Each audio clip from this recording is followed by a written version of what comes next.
बिस्मिल्लाहिर्रहमानिर्रहीम। अस्सलाम वालेकुम। आज हम बना रहे हैं गोभी मटर। उसके लिए मैंने 1 किलो गोभी ली है और मेरे पास है मटर जो कि मैंने निकाल के फ्रीज़ किए हुए थे। ये हैं फ्रोज़न मटर। 1 प्याली मैंने मटर लिए हैं। गोभी का ये वाला जो पार्ट है इसको हमने उतारना नहीं है, बल्कि इसी तरह हमने रखना है, दरमियान से कट लगाना है ताकि ये जल्दी गल जाए और मसाला इसके अंदर तक जाए। दूसरी साइड पे मैंने एक बर्तन लिया है, उसके अंदर हाफ़ टेबल स्पून मैंने शामिल किया है नमक। हाफ़ टेबल स्पून ही हम इसके अंदर शामिल कर देंगे हल्दी का। हाफ़ टेबल स्पून ही हम इसके अंदर शामिल करेंगे गरम मसाला। और फिर हाफ़ टेबल स्पून ही हम इसके अंदर शामिल करेंगे सुरख मिर्चें पिसी हुई। और 2 टेबल स्पून हम इसके अंदर शामिल कर देंगे सिरके का। ये इसलिए करने लगे हैं कि मसाला जो है उसका टेस्ट बहुत अच्छे तरीके से आएगा और ये मसाला फूल जाएगा, और जब हम खाने में डालेंगे तो ये खाने का टेस्ट बहुत ही दुबाला कर देगा। ये है मेरे पास चुकंदर। इस तरीके से मैं इसको छील लूँगी और थोड़ा सा चुकंदर शामिल करूँगी, और लास्ट पे मैं बताऊँगी कि ये चुकंदर शामिल करने की वजह क्या थी। हलवाई अपने हर खाने में चुकंदर का इस्तेमाल ज़रूर करते हैं। ये है मेरे पास 1 अदद टमाटर और 3 है मेरे पास सब्ज़ मिर्चें। इन तमाम चीज़ों को मैं ग्राइंड कर लूँगी और बारीक पीस लूँगी इन तीनों चीज़ों को। ये देखिए तमाम चीज़ें मेरी कट चुकी हैं। अब मैं एक बर्तन लूँगी, इसको हमने पहले गरम कर लेना है, फिर इसके अंदर ऑयल शामिल करना है और फिर हम इसके अंदर शामिल कर देंगे गोभी। इसको पहले गर्म करने की वजह ये है कि फिर कोई भी चीज़ जब हम डालेंगे तो वे इसके नीचे लगेगी नहीं। अब मैंने इसके ऊपर शामिल कर दी है हल्दी, और इस गोभी को हम थोड़ी देर के लिए भून लेंगे।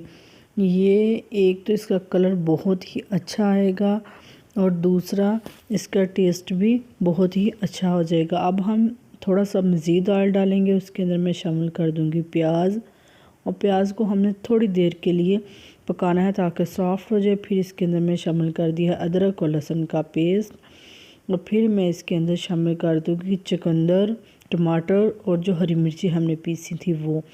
ये देखिए, और फिर मैं इसके अंदर भी शामिल करूँगी मसाले जो कि हमने सिरके के अंदर डिप करके रखे हुए थे। ये देखिए इस तरीके से अब हम मसाला भून लेंगे। जब ऑयल छोड़ दे फिर हम इसके अंदर शामिल कर देंगे मटर, और हम थोड़ी देर के लिए इसको भून लेंगे। देखिए माशाल्लाह कितना ही प्यारा कलर आया है। दिल कर रहा है ना इसको ऐसे ही हम खा लें।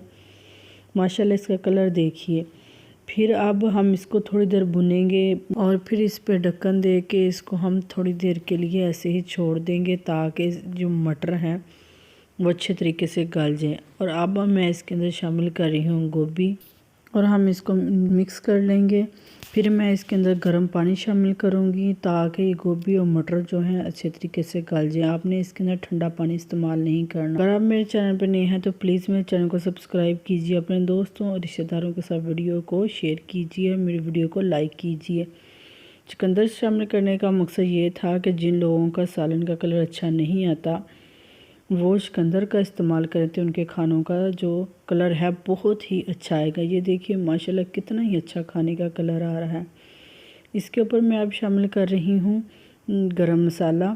ये देखिए आप इस सालन को रोटी, चावल, नान किसी भी चीज़ के साथ खा सकते। अगर खाने का कलर अच्छा हो तो दिल करता है कि हम खाना खाएं, अगर ना भी भूख लगी हो, क्योंकि खाने का कलर ही बहुत अच्छा होता है। एक दफ़ा मेरे कहने पे चुकंदर का इस्तेमाल कीजिए। जो लोग कश्मीरी मिर्चें और बहुत से और मसाले इस्तेमाल करते हैं उनको किसी भी मसाला इस्तेमाल करने की ज़रूरत नहीं पड़ेगी इंशाल्लाह, अगर आप मेरे बताए हुए तरीके से खाने बनाएंगे तो।